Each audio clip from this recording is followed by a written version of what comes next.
Hi, I'm Heather, and I'm here to inspire you to change your mindset and gain momentum so that you can transform your life one simple step at a time. And earlier today, I posted a quote about self-compassion, and I had no idea that it would ring true with so many of you, but you responded and said, I just don't know where to go with this. We all are sort of just stuck in these times, right? And it is slightly overwhelming at times. And so, first of all, I think that having self-compassion is no different than having compassion for others, right? Think about all the times that you have had been compassionate towards others and what that felt like. Usually, you might see, you might notice that someone is suffering, and most of us would not ignore that, right? And so I think what happens is when you are suffering yourself, you don't want to admit it, right? Like, I'll figure it out. I can do it myself. And, but meanwhile, you just keep digging deeper and deeper into a hole and not lifting yourself up. It's often much easier to just deal with it or not deal with it than to deal with it. So, instead of just the continuous merciful judging of yourself and criticizing of yourself, of your inadequacies or the shortcomings or the things that you're not getting to or the things that you're not being able to make happen, I think that you, in doing all of that, I think what keeps us from growing and what keeps us from choosing self-compassion is that we expect and we think others expect that we need to be perfect, right? And I've always said that progress is more important than perfection, but darn, it's hard because you want things to be right? I do, as a recovering type A personality. I spent much of my life trying to make everything perfect, and it was really difficult, and it was really hard, and it was exhausting. So, what I think maybe understanding what some of the elements of self-compassion are will help you to identify what, how, and when, and where, and what, all of those things. You can fit this in to your life. So the first one, I did take some notes because I have a tendency to ramble, but you need to understand the idea of self-kindness versus self-judgment. And self-compassion entails being warm and understanding towards ourselves when we are suffering, when we are failing, when we are feeling inadequate. And if you can do that and recognize and embrace your imperfections and be gentle with yourself, you are going to be able to be actually much more content and much more grateful. The next thing that you need to take a look at is common humanity versus isolation.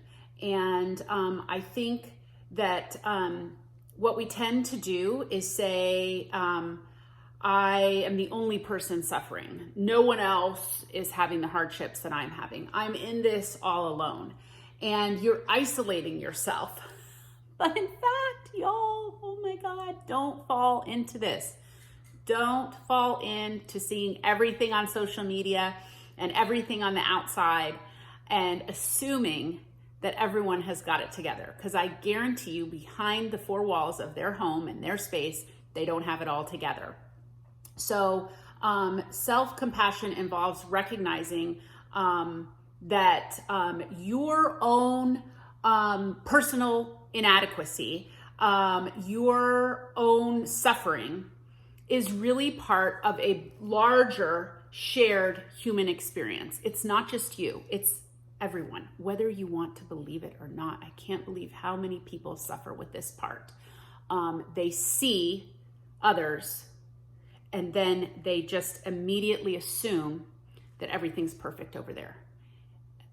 It's not, okay? So you need to sort of understand that. The next one is mindfulness over identification. So self-compassion requires taking sort of like a balanced approach. Nothing can be like too exaggerated or too extreme.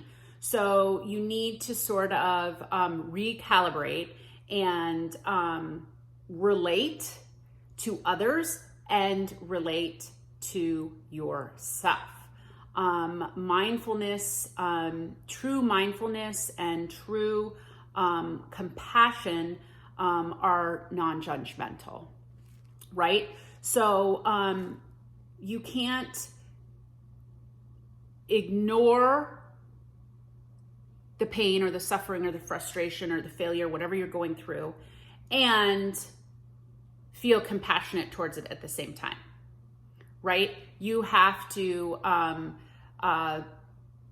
deal with, observe both stances as a whole to understand and to, in the end, really become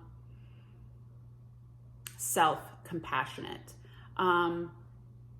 I think the other real part of this, and if you follow along, you have seen that we have been doing this for a few weeks now, and it's really been helping me, and the feedback has been great, is really setting some intentions each day and saying to yourself, today I'm going to be, it's our little Be Well challenge, our Be Well experiment. And 3-4 things. Today I'm going to be happy. Today I'm going to go to bed early. It can be simple and mundane things. It can be something big too. Start your day off with what you're going to be. Set your mind straight on what you're going to be. I think for a lot of us, we have to be self-compassionate. And then as you move through your day, take note of the things that you are grateful for, that you are thankful for. And at the end of the day, finish off your day with a list of things you're thankful for. Again, some days they're going to be simple, dimple things. Some days they're going to be big things. Some days you're going to knock it out of the park, and some days you're going to fall on your fanny, and it doesn't really matter, but there's always something to be thankful for. So I encourage you to, as you investigate and as you try and grasp onto self-compassion, which I think we really all need right now, and we need to focus on, use some lists. Y'all know I love lists to accomplish those things. And you can follow along on Instagram. I always have the templates up for the things that you want to be for the day. And then I also have templates at the end of the day for things that you are thankful for. I encourage you to do it. It has really been helping a lot of us get through this crazy time that we're in right now, right? So anyway, thank you so much for tuning in. And as always, I ask you to be well and believe in you.